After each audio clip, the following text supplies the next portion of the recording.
Sebastian, let's talk a little bit about, is there any technical difference for you guys working with this type of power technology versus grid power? Just curious. From a technology point of view, but in principle, it's more about the load management probably. I mean, as Ralf said, of course, there's a lot of energy available. Still, it will, of course, differ by time. It depends at the end on the use case, right? How big is the storage that you want to install? How much energy can you produce to be used? So it may not make sense to put there a lot of huge fast chargers if they, by load management anyway, only one at 30 kilowatts, then you can as well use a smaller DC station and then rather put a few more and by load management have more people satisfied. So it's more maybe in the logic of how you make use of the energy available.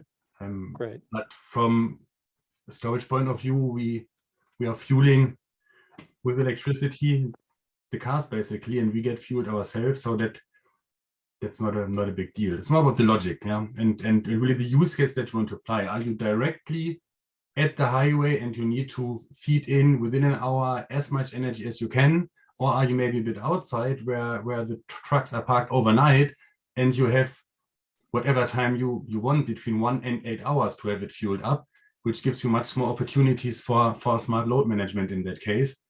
And both is possible. It depends on the use case that we want to serve jointly. Sure, absolutely. Yeah. Go ahead, Ralf.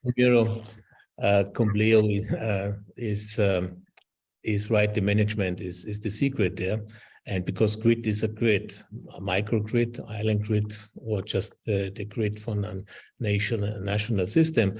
But the most, I must say, we have an advantage because we come from the water business, and the water business takes a lot of energy 24/7, and so this gave us a good experience, good skills, good knowledge about microgrid, because this is without mercy. It takes the power. It needs the power to produce water.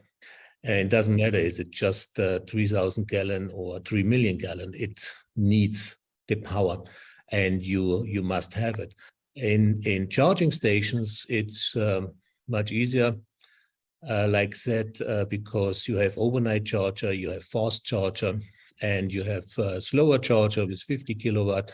And there you have a management system that has much more, I'd say, choices, and not always high demand, high peak.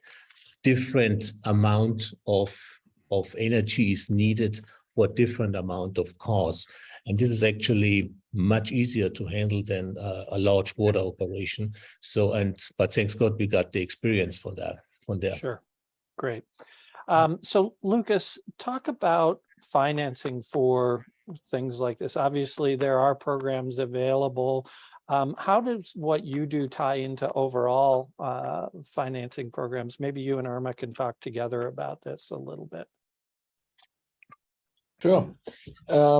So overall financing of those investments is most of the time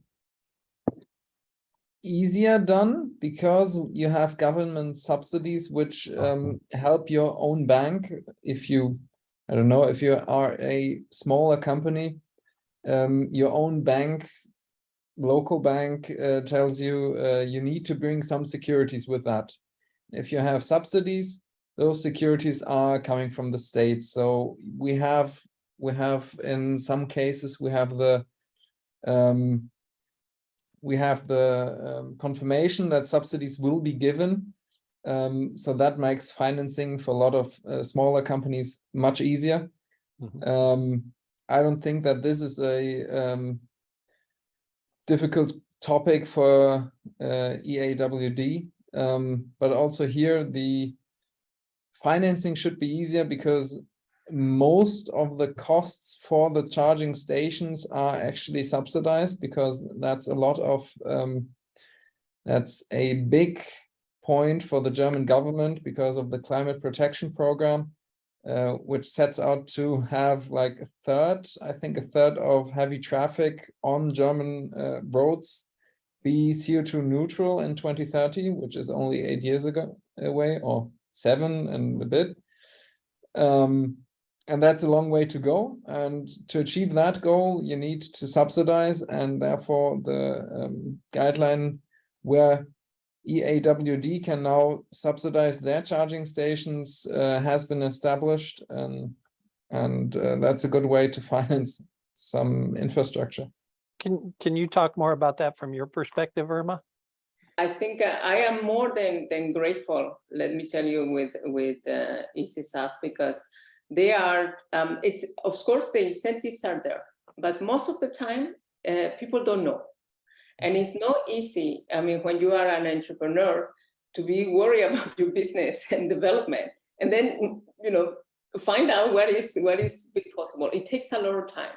So I am super grateful and very happy that these groups like EasySub is there, because not only they are very professional, but they have a lot of experience. And they guide you in the way that you can just focus on your thing. You need to just prepare the documentation that they ask you, but allows you, and for me at least personally, I think it has educated me as well in understanding the perspective of the government, what the government is expecting from a companies to put this in place. And I think it's just very good. I am very impressed. I am very grateful like that for as a company, because this really is going to help the establishment of the projects. It does help, and it takes, obviously you need to do what you have to do, but when it's done, it's great. So, and I think that's what I like. That's what I like from Germany too.